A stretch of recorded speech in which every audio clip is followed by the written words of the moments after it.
Conor, I wanted to start with you. It's clear that you've got a much different energy about you this week and the way you're handling things, a much different approach to the fight week, the fight itself. I'm just curious if you can pinpoint the moment that you realized, like, I've got to make a change. I've got to do this much differently than I did last time out. You know, I have not changed too much, to be honest. I am who I am. I've always been. I don't think I've changed too much throughout it, you know. Granted, different opponents, different circumstances, but I'm in a position right now where I'm very, very excited to be here, and I'm very eager to perform for the fans on January 18th. I've got a solid opponent in front of me and a veteran of the game, and I'm just in a good spot, and that's it. I don't think I've changed or altered or you know, I'm just committed and focused and happy to be here. Mostly like I always have been.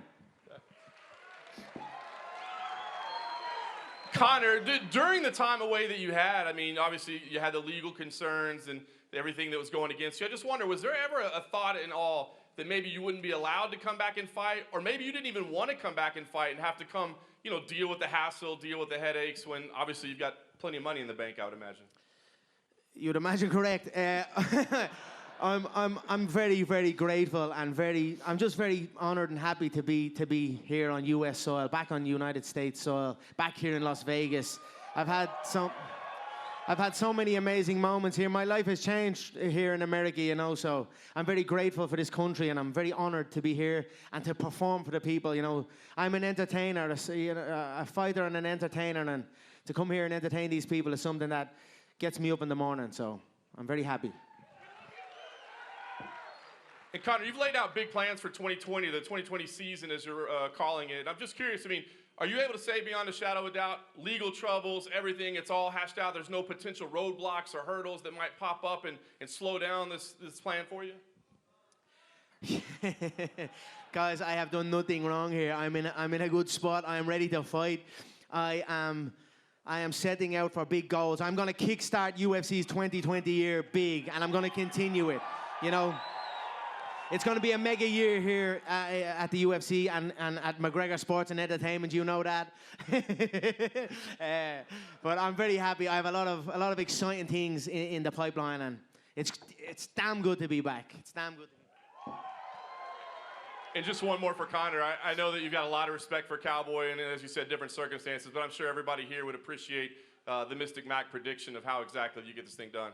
You know, I've had my back and forth with Donald throughout the years, right? The last time we spoke to each other or even saw each other would have been at that press conference many years ago. So much has changed since then, right? I was the interim featherweight world champion at the time.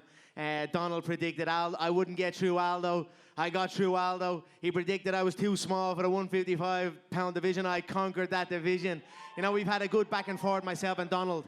And as time has gone on, you know, he's become a family man. Obviously, you've seen him compete so many times. It's hard not to respect Donald right now at this stage, and he has my respect. And although there will be blood spilled on January 18th, it will not be bad blood. And for the Mystic Mac prediction, it will be a KO.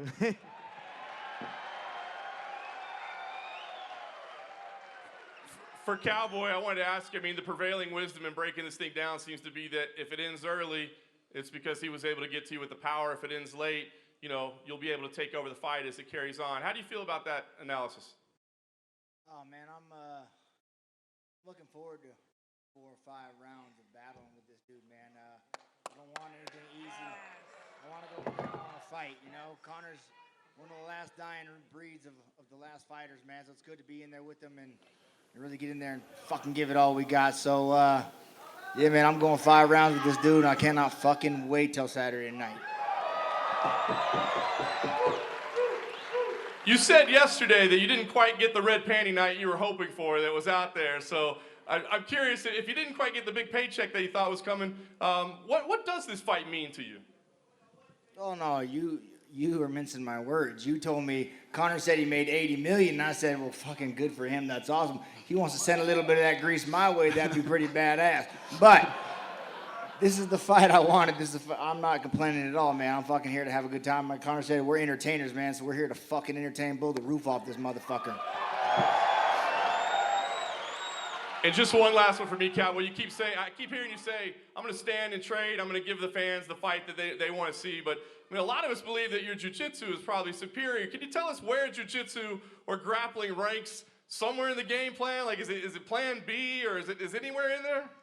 For all you analysts and experts that are asking these questions, you would be fucking stupid to think this man doesn't have a wrestling defense or some kind of grappling defense. So for me just to walk in and be like, oh, I'm going to just take him down and submit him, get a fucking real life, man. We got to go in there, we got to fight our asses off. That's what's got to happen.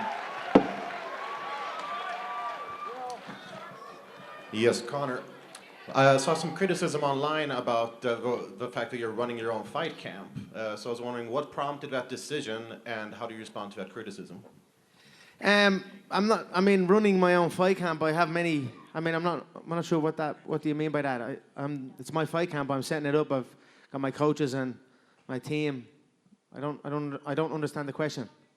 Well, basically that there wasn't necessarily the same sort of structure or leadership to it as a conventional. I don't know where you read that because it has been fully structured. I have a team of experts in many different fields, from the conditioning side, from the strength side, from the mixed martial arts side, from the boxing side, and it has been truly structured. I had a set time for my set times for my practices, 11 a.m. and 7 p.m., and I kept both times. I went to bed at a specific time. I woke up at a specific time. It was as structured as I've ever been. So it has been a phenomenal camp. I've given it my all. You know, I made a promise to my fans, to my team, to my people. I'd abstain from my beautiful liquid proper 12. I know you are enjoying it out there. But I made a promise that I would abstain and stay focused and give up my all, and I have done that. So I'm very, very proud of myself. I'm very proud and grateful of my team that have been with me on this journey. Okay, glad to hear it. Cowboys quoted as saying that things could kick off backstage if you were to cross the line. Do you expect either of you to cross the line leading up to the fight on Saturday? And what are your comments on that? Like I said, I have respect for Donald. He has earned my respect through his activity and through just observing him. You know, he steps up. He goes through divisions also. Not many a man in the business does that. He's been around so long. It's actually great to be in this Pearl at the Palms arena. I've never been here. I know they used to hold the Ultimate Fighter fights here. This was even probably before my time. I wonder if Donald's probably even fought in this arena. You know, there you go. You know what I mean? So it's hard not to respect Donald. There'll be no bad blood here. But there will be blood spilled. Make no mistake about that. That's the beautiful business we're in. So I'm happy with that. I'm in a good spot. We're focusing on the skills here, you know, and it's going to be an exciting bout for the fans. There's going to be a lot of attacks, a lot of drama in there, no doubt, you know. So we're very, very eager to get going. This is obviously a welterweight bout, and I'm not sure if you're aware of it, but both Kamaru Usman and Jorge Masvidal are here and will be in attendance of a fight. Those are two of the biggest fights in the welterweight division right now, and which one of those two fights would potentially interest you more? You know, that's an interesting one. What would I be interested in more? I take both. You know, I'd have both. I would like that bad motherfucker title, that belt, and then I'd like the gold. You know, for me, the gold is has a bit more significance to it, especially since the way the BMF fight finished. I thought we were robbed of a classic contest there. I thought it was only kicking into gear rounds 4 and 5. But they're both exciting bouts. I'd say probably the more exciting of the bout would probably be myself versus Jorge from a stylistic standpoint. Usman kind of has the similar style of Habib, you know, the sniff the jockstrap style. So I'm interested for both, you know. We'll see what happens. I'm enjoying myself at 170. I'm underweight right now, so I feel good. I feel energetic, light, fast, accurate, and precise. So I feel good here. Okay, and last one for me, for Cowboy. Conor has said that, you know, he can win this fight in any division. He can win this fight if he has a flu. What do you make of that confidence, and do you think maybe he's looking past you in any way? No, I don't think he's looking past me at all. I mean, as we're training, as our coaches... That's one hell of a coat, Donald. My God. I got to give credit where credit is due. You know what I mean? I don't know whether you've outdone me. I've got lions on the inside of my baby here. You know what I mean? But that's a damn good coat, brother. What is it now? Was it crocodile or? No, it's python. Python, good man. I'm sure Peter might be here because I got rattlesnakes on and python. So they have a warrant out for me as well, Peter. They're coming for me too. But I used to rock the python shoes a lot when I done the Ultimate Fighter with Uriah Faber. It's a good skin, but you know yourself, we don't want trouble with Peter. Although they're a shady crowd as well. Apparently, there's a lot of. We'll get to that another day. I'm with you. with you. Fuck, I don't remember what you asked me, but Do you think at all that he's looking past you in any way? no, I do not. I think, we prepare to beat our opponent at our worst, right? So for him to say he's got the flu, whatever, good. I fucking hope so, man. I hope you're ready. I hope you're ready, right? Because I'm coming. He knows it. He's coming. We're gonna blow the fucking roof off this place, you guys. You don't understand. I'm so excited for this fight. So excited. Thank you. Hey, a couple quick questions for Conor about your legal issues. Real quick, Conor, what can you tell us? Yeah, we're here to talk about a fight. Nothing he does outside of fighting. Why do you gotta keep going there? The rest of the week is fight questions, I promise. Why does everyone gotta ask that he answered shit? these questions Yeah, yesterday on fuck that. ESPN. He answered these questions Can yesterday. you tell us anything specifically about the status of the sexual assault allegations in Ireland? He answered that yesterday on ESPN. And was there ever a point where you guys were concerned that might imperil this fight? Was I? Either of you? No.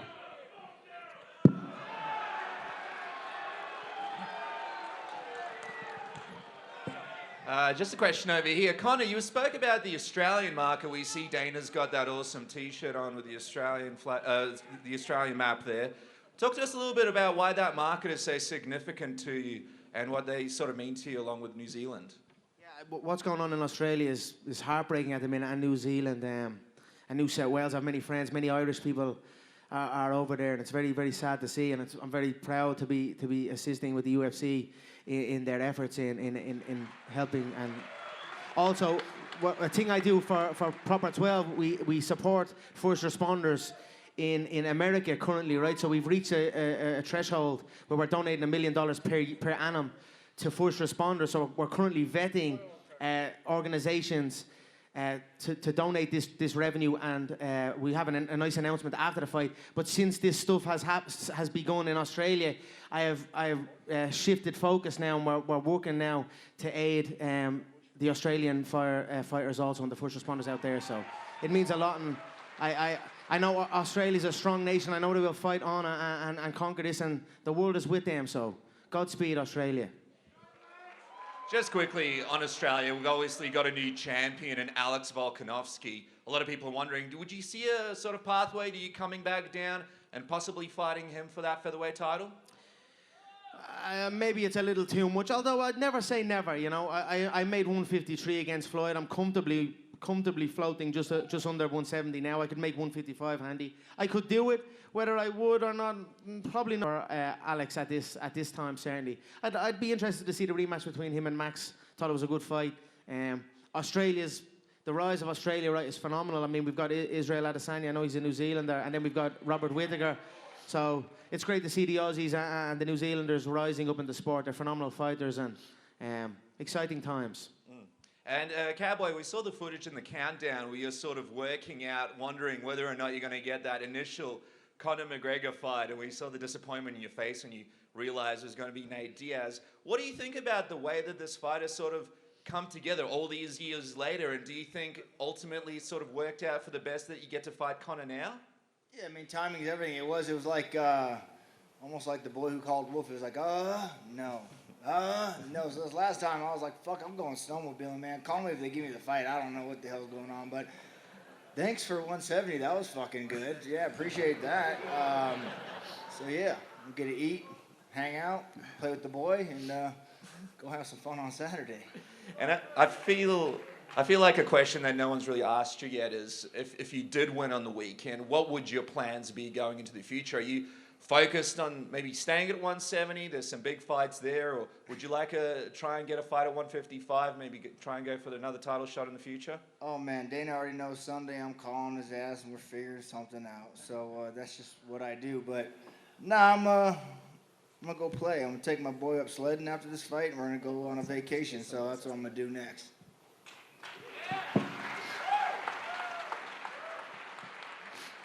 Donald, you've said in the past that fighting isn't everything for you, it's how you make your money. But I wonder, for this fight in particular and this opponent, a global superstar, do you amplify how focused you are, how serious you take this, or is it the same approach as always? Oh, but see, that's where you're mistaken.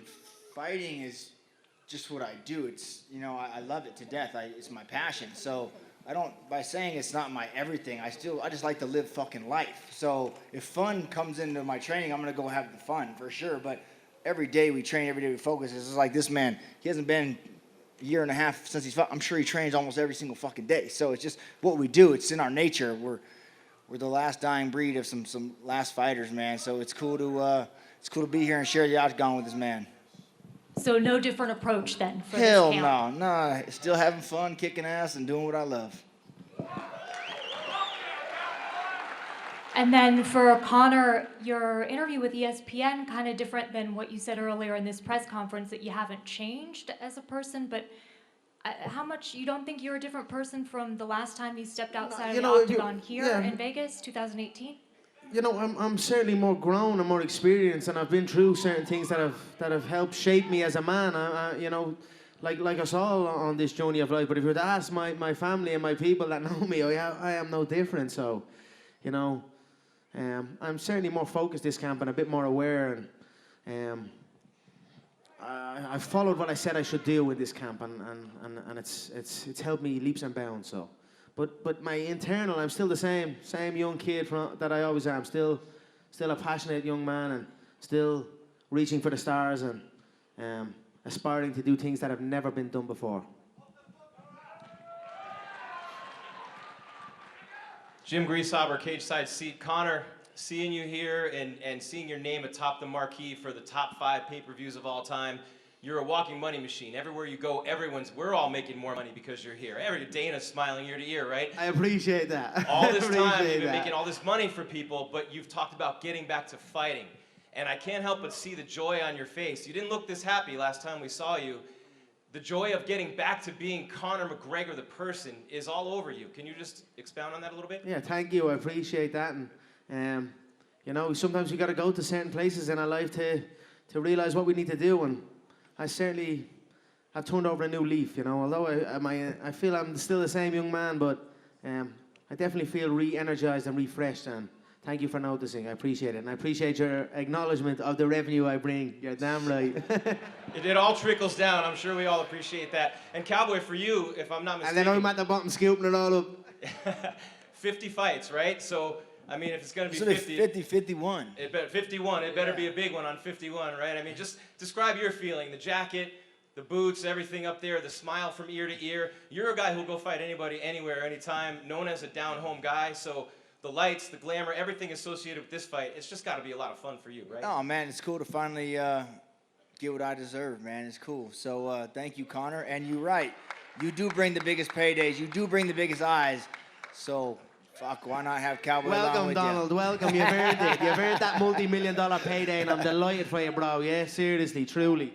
Way past red panty night, right? Hey, Dana, for you, last one. I mean, for years you've talked about being the biggest sport in the world, and throughout the years we've talked about the ESPN deal and the sale, and what a way to start the year with Conor coming back and the potential to top last year, which you said was the biggest year. What are your expectations for 2020, starting it off with a fight like this? Yeah, usually we always end the year with a big New Year's fight, and November's always big, and September, and January's usually the slowest time of the year for us. So to kick this year off, coming off the most incredible year ever, with a fight like this is awesome. It's fun. You know, we even had a big gap there where we didn't have some fights and had some time off. So to start January like this it's awesome. I'm excited for Saturday, too. Question for Cowboy. A lot of the narrative going into this fight is about what Conor's going to do after he beats you. Are you all feeling overlooked by the general public and the media? No, not at all. I mean, that's what this dude does. He's the best at talking and selling fucking fights. So I don't think he's overlooking me at all. He knows exactly who he has standing in front of him, and he's trained and he's ready. And oh, I don't give a fuck about the media. I just care about this dude right here. Yeah. And question for Conor. It's been, in November, it'll be 4 years since you last tasted victory. Are you all feeling under pressure to get an emphatic win and get back in the win column? No, I don't feel pressure, you know. Pressure creates diamonds, they say. So I'm very excited to be in this position, very well prepared. That narrative, you know, I've lost once unavenged inside the UFC's octagon. The other defeat was in a boxing ring under a specific set of rules, and so the narrative of that is a little far-fetched, but I'm well prepared. I'm going to put on a phenomenal show this Saturday, and that's it. Sit back and enjoy. And a question for Dana. Can you give us any update on the main event for UFC London now? I know there was talks between Tyron Woodley and Leon Edwards. What's the status of that fight? Still working on it. We're still working on it. As soon as it's done, we'll let you guys know. Cheers. Thank you. Thank you. Conor, you've made this walk 100 times. You've had the biggest of fights. How do you keep reinventing yourself and finding a new way to stay motivated with a fight like Cowboy, who is no slouch in the cage? I certainly feel I've done that. You know, I feel I've reshaped my frame. Moving up to 170, Dana made some outlandish comments. One man's too big, and this, that, and the other. Might have lit a fire under my belly, and there was some things happening up in this division. Last time I fought in this division, I felt amazing. You know, I outlasted a triathlete, the man who's known for his cardiovascular abilities, and I dropped him multiple times inside the bout, and I'm full of energy. And now I'm back. You know, at this weight, I feel good. The fans are excited. I always love to give gift excitement to the fans. You know, a fighter who's willing to go up and down and who does that. You know, there's so many more exciting matches to be made and more great discussions to be had. And you guys, you can write about it and this, that, and the other, and everyone, we're all in a good spot. And I'm honoured and happy to be able to do that, and I'm excited. So, very excited for this year. Dana, one for you right here. To kind of tail off a question you were asked before, you mentioned how 2019 was the biggest year ever. If Conor's able to complete the season, fight 3 times this year, how big can 2020 be business-wise for the UFC? Should be damn good. Yeah. You know, if Conor does compete that many times this year, plus you have the big Khabib-Tony fight that's going to happen, the John Jones fight's going to happen, and the list goes on, and whatever could happen after these fights happen, it'd be good. So, sounds good to me. And one for you, Conor. We've never seen the scene with you up here. You're, you know, exchanging smiles with Cowboy. You're being very friendly. So much of your reputation is being built on mental warfare. Why did you choose to take this approach in, you know, dealing with Cowboy in the lead up to this fight? You know, I don't know. I am as real as it gets, like the company's slogan. You know, I react to how the situation is, and that's it. The situations have been a specific way for some time. This situation seems to be a little bit different, so I react accordingly. There's nothing false, nothing fake. It is just me being real and who I am, and that's it. What do you think is the most dangerous element of Cowboy's game? You know, I can read Donald. You know, I like him a lot. He's a good guy, but I can read Donald like a children's book. To be honest, you know, he's a good fighter. He's got some good tricks up his sleeve. I know the tricks he has, and I know what he's planning and what he hopes to achieve. But we are well prepared, and you know, we'll see on the night. It's going to be a good night. And to bounce that back to you, Cowboy, is there any tricks up your sleeve for Saturday night? Oh man, he can read me, so we'll see. Hopefully, hopefully he's got some hooked on phonics. We'll see what's going on. I don't know. The Notorious, how we doing? Very good. How are you? Good. We've been waiting months on a Zuffa boxing announcement. It's been crickets. There's no secret. You've done things to change things in the fight game. You got Dana White doing courtside at a Clippers game with Floyd Mayweather. Do you know something with what's going on with Zuffa boxing? We're in negotiations. What they? But well, you know, we'll see what happens with El Zuffa boxing and McGregor Sports and Entertainment. Earlier today, the Schmo talked to Manny Pacquiao's management. They're interested in doing a bout with you here in Las Vegas Stadium. Would a Manny Pacquiao match get precedent over a Floyd Mayweather rematch? That's a tough one. That's a tough one. I would love that Floyd rematch. I thought I'd done for what was in front of me. I thought I'd done very well. I thought of some slight adjustments. I'd have done even better. So I feel now I could take that victory. The Manny Pacquiao, the talks have been ongoing in that. And for me, an aspiration of mine now also is to win a boxing world title. I think that would be a phenomenal feather in the cap and something I look to achieve in the future. And something I will achieve. You know, I'm back with my boxing coaches at Crumlin Boxing Club where I learned how to throw a punch. They've sat me down on my punches and we've cleaned up some things and I'm feeling really confident in my boxing abilities, and it'd be an honor to come back into boxing. And who knows, maybe I will kickstart stuff for boxing if we can get there. Last one for Cowboy.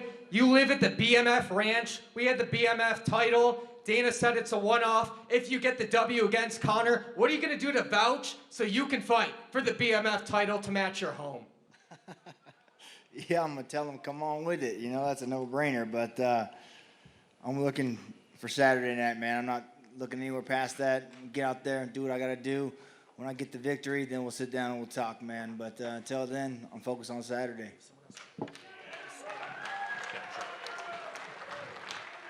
I'm going to take 2 more questions. Go ahead. This one for Conor. Dana said earlier this week that you don't believe that the Tony Khabib fight is actually going to happen coming up in April, and you'd be ready for that if someone drops out. Is that accurate? Yeah. Well, look at history, right? They were scheduled to fight 4 times, or 4 or 5 times or something. Multiple pullouts on both sides. Even Khabib was supposed to fight Donald multiple times, pulled out, I believe, 3 times. Something with his blood and something. 4 times. 4 times, you know. So they're known for not making that walk. So that would be an accurate statement that I would have made to Dana. Yes. And there's a fight card coming up here in March. There's no main event yet. If things go okay on Saturday, could you possibly turn around quickly? Yes. God willing, we come out here safe from this bout Saturday night. Most certainly, March would be well attainable. And who would that be, you think? Line them fucking up. I do not give it. I couldn't care. Any weight, any division, anything. I'm in prime condition and ready to go. And then Dana, I guess same question. Is that a possibility? There's no main event yet for that card in March here in Vegas. Could it be Conor McGregor or maybe even Cowboy Cerrone on headlining that one? Anything is possible. Let's see what happens on Saturday. And that's the fight card that it was supposed to be Adesanya versus Romero, and that hasn't come together yet. Is that accurate? Yeah, that's the Adesanya fight. And what's the status of that? Being worked on. Fair enough. And Kamaru Usman and Jorge Masvidal are going to be in town this week. They're going to be at media day tomorrow. Anything to read into about those? No, that's just the way it played out. They just both happen to be in town. It has nothing to do with any fighting or anything like that. Last one for me, for Cowboy.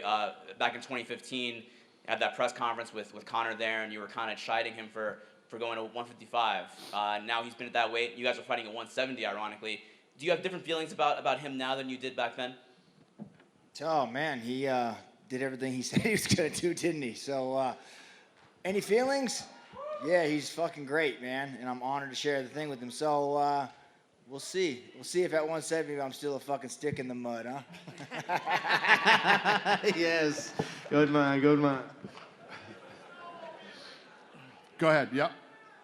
Did you have a question? Yeah, thank you, Dana. Yeah. For Conor, you're known for having really evolved striking, and I remember back in the day you said that everyone else looked like they were kind of standing in quicksand. Give us your thoughts on what you feel about Donald Cerrone's striking. Yeah, I certainly feel I will have the speed advantage. I'm feeling confident going in here. I'm feeling confident against anyone. I'm fully prepared, fully committed Conor McGregor. There's no one that can touch me. You know, I birthed this game. I made this game what it is. So I'm going to go in there and remind everyone and show the world on January 18th. And if you look at the Nate Diaz fight, do you see any similarities in the fight with Nate and Cowboy as opposed to the 2 fights you've had with Nate and the fight you'll have here? Well, one similarity, they're both at 170, right? I mean, also, they're both six footers. So I'm excited about it. You know, Nate was one hell of a challenge, one hell of a competitor. And, you know, I look forward to maybe possibly that trilogy down the line also at some stage. Donald's also a hell of a competitor, a tough man. So. Final question. If this fight had taken place 5 years ago when you two first had words at a press conference as opposed to now, would it go the same way or how would it be different? The press conference probably would have went a different way. That's for damn sure. But the bout, I feel, probably would go the same way. So. Okay. And for Cowboy, biggest challenge of your career or just one of many? Oh, man, yeah. He's the 2-time belt-holding champ, man. So you could definitely say this is to date, the toughest battle I've stepped in against. And I'm stoked, man, because this is a Cowboy. Can you fight the big fight? You never make it on the big fight. Well, motherfucker, here's the biggest one. Let's see, huh? Yeah. Last quick one for Cowboy. Cowboy, many people say that you really prefer when there's no bad blood and when there is respect and when there is, that kind of camaraderie. And a lot of people say when there isn't, it bothers you. Is there any truth to that? Does it matter to you if people? No, it's just you media guys making bullshit up. Just like they say, if you hug Cowboy in the ring, you're gonna get knocked out. So give me a big old ass hug when we get in there, all right? But no, there's no truth. We're just professionals. Why can't Conor sit here and hold himself like he's doing right? This is fucking amazing. You kidding me? I mean, you guys aren't getting the clickbait and all the shit you all want, but as a man, my hat's off to the son of a bitch for sitting here. Excellent. Thank you very much. All right, we'll do one more. You got a question? Yeah. Go ahead, buddy. Ocho Cinco here on behalf of Bleacher Report. Hey, this question's for Conor. Blinging over there.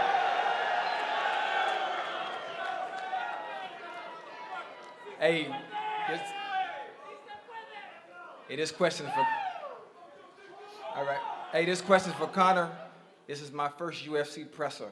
Excellent. Welcome. Saturday will be my first UFC match. Excellent.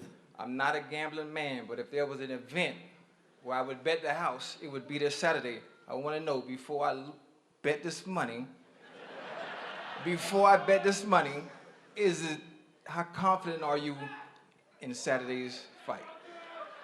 Welcome to the best show on earth, the Ultimate Fighting Championship. We're honored to have you, sir. I'm extremely confident, if you can't tell. I'm coming in with full preparation, full commitment, and full confidence in my striking abilities and my shots. And who knows, maybe a submission, but I'm going to be going for the knockout. All right. Dana, good to see you, baby. You too, bud. Thank you. All right, everybody. Thanks for coming out today. We're going to get this stuff out of here. Everybody. Square them off. We'll see you Saturday night.